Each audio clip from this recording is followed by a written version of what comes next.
Yeah, and the first one, speaking of some of the top teams in the country, this was the number one team entering the playoffs. Of course, the only undefeated team in college football, the Oregon Ducks, but they know that they need to continue to build toward the future, losing a ton of talent to the NFL draft. And of course, they were not up to it at the Rose Bowl on New Year's Day, but they are adding to their roster for the future.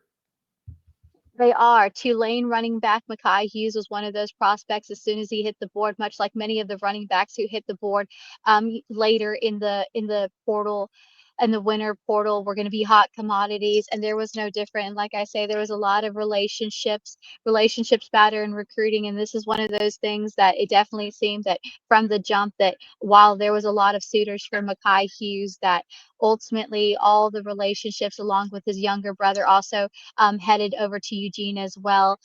One of the top players there is heading that way. Makhi Hughes. It just only made sense for him to become an Oregon Duck. And very productive. Like I said, what you have is another one of those guys that just really jumps off the pages, is going to add a lot to that Oregon run game. Ticario Davis knows what it's like to play in the Pac 12, of course.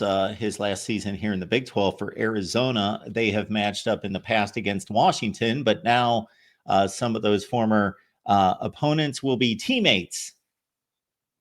Yes, no doubt. Ticario Davis, like you said, has been no stranger to the portal. Of course, early on, we knew that he would be a very highly coveted cornerback. Obviously, um, in that situation, there was a lot of rumblings early on. Would he remain at Arizona State? Because initially, at the beginning of his recruitment, like we talked much about, there really wasn't going on. So, of course, in his previous tenure, he decided he was going to remain in Arizona. But this time, he's definitely on the move, and he has found his home as a Washington Husky. All right. Elijah Pritchett, big Alabama recruit a few years ago, and a guy that was an all SEC performer. He's leaving the SEC and heading north. He is leaving. There was a lot of rumblings. Another hot commodity as far as the portal top players that were available, but it looks like it wasn't such a big surprise when we kind of reported early on the in our early rumblings about where he would go. It looked like Nebraska would be the place, and ultimately that's where he's going to hang his hat and look to make a big impact on a Nebraska offensive line that's really looking to improve, obviously, to help get their guy Dylan Rayola, strong in that backfield. So again, Pritchett definitely will make a nice addition to that, helping that build that game in the trenches and help a guy, protect Dylan Raiola down in Nebraska. So I think it'll be a strong, great fit for a very productive player who's made his strong presence as a member of the Crimson Tide, but definitely will make an even better presence out as a Nebraska Cornhusker.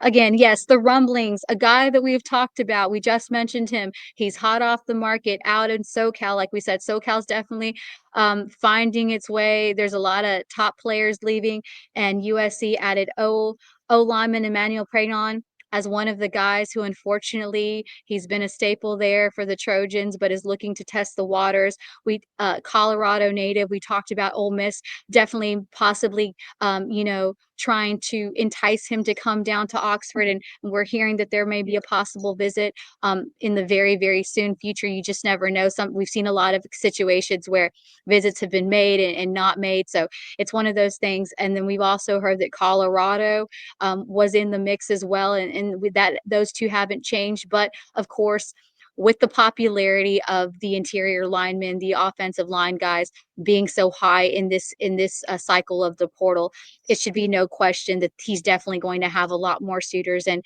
we're hearing that Tennessee and definitely the Oregon Ducks are looking to get a visit. And we're hearing that Tennessee and Oregon are in really good shape to get visits here soon. So again, Emmanuel Pregnon, former USC offensive lineman, is definitely on the rise. Again, Ole Miss is definitely trying to address their offensive line issues, and he definitely could be an answer. But what we're hearing right now, that Tennessee and Oregon have the edge to get the visits.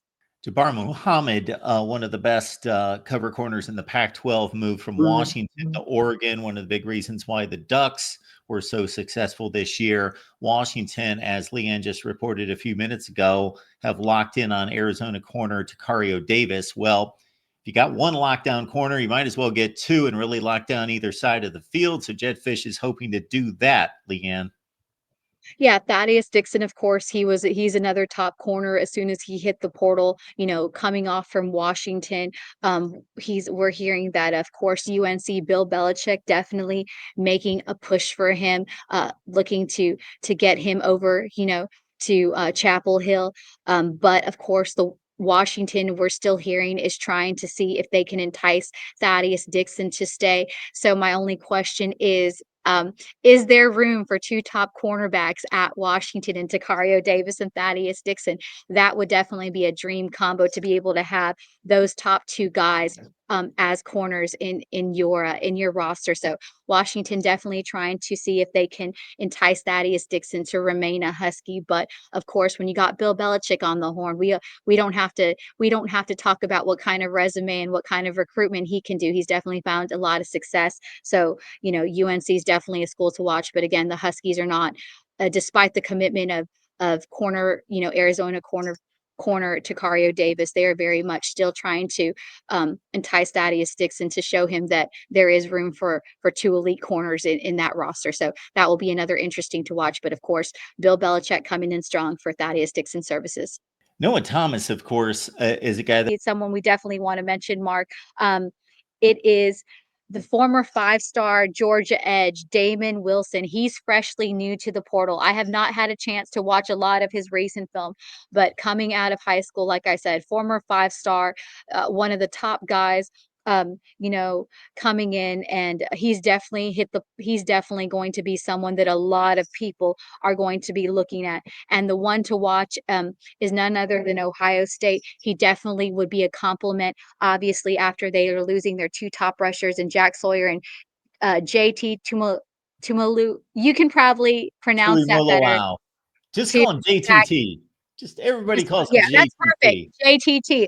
If you're Ohio State fans, you know exactly who I'm talking about. So, Georgia edge Damon Wilson is on the move, on the market. Like I said, former five-star, really elite player on the defensive side of the ball. Ohio State definitely is coming in strong. They don't have too bad a stage, to kind of set the tone of enticing someone like Damon Wilson. Like we said, he definitely would be very welcome as a Buckeye after they're losing their two top pass rushers in Jack Sawyer and, as Mark says, JTT. So that will be an exciting recruitment to watch, and we look forward to bringing you more on some of the fresh new guys and faces. Like I said, it's kind of slowed down. I think I mentioned on our show that yesterday or maybe the day before, that it's kind of slowing down as everyone's season coming to an end, but it doesn't mean that it's slowing down as far as kids going in. It's just we got to allot that time for processing all the admin stuff. But I believe it was 50 players Sunday committed. So it doesn't seem like a big number, but when you think about it, like I said, most of the guys that we talked about this morning, Mark, or earlier, are most of the guys that we've been talking for a while, who surprisingly recruitment lasted more than 24 to 36 hours. So it was, like I said, slowing down. But again, we should hear a lot more as the playoffs, and we get closer to the championships. I are going to have a lot more guys entering the portal, and obviously they will have 5 days to process, and then a lot will be going on, a lot of moving and shifting. But again, a lot of the bigger names, we're having a little bit more slim picking. So we expect that this will kind of be the downward cycle as far as where you're going to go. We see a lot of teams really use the winter portal cycle is where they get their really build their roster. But again, don't leave out the spring element, because a lot of times that will be used to fill the void and still try to get some of your players, because we talked about a lot of teams, especially ones that are still on the hunt for that natty, that are still looking to refine and kind of get their roster ready, to still be able to make a run in the next season. Damon Wilson, 6 tackles for loss and 3 sacks at Georgia this past season. And again, Ohio State might be his landing spot.